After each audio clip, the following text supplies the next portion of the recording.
CNN's chief national correspondent John King to look at the geography and weaponry as this operation plays out.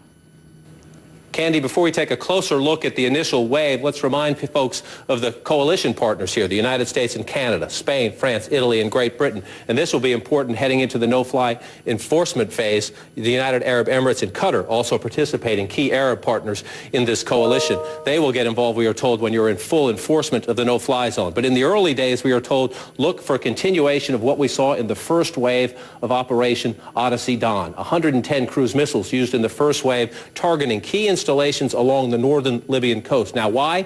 In part because Tripoli is the capital. Major military installations are up this way. But principally, this is why. If you look at this purple circle, surface-to-air missiles, S-200, the United States calls them, S-5, NATO calls them, Russian-made surface-to-air missiles, range of about 150 miles, a potential danger to any pilot flying in as part of the no-fly zone. That's why these are target number one. The smaller circles, additional anti-aircraft batteries, surface-to-air missiles, they are being targeted and will be targeted, we are told, in the early days of this operation. Again, to deny Gaddafi the ability to shoot down any pilots coming in as part of the no-fly zone. Now, another thing that will happen, we are told, in the early days is look at these Libyan military installations.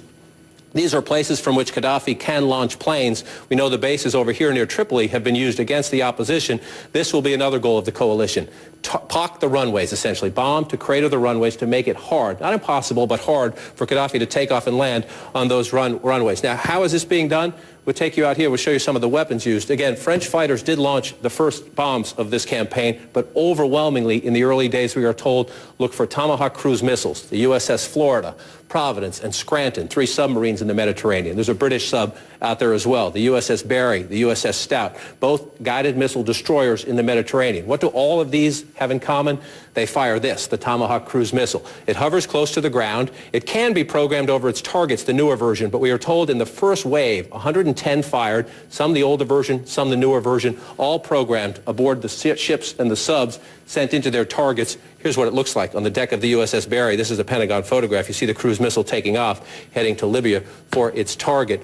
One other thing, just to make a note, people might be asking, what is the U.S. involvement here? From a naval perspective, we just told you about the Stout and the Barry. They fired those cruise missiles.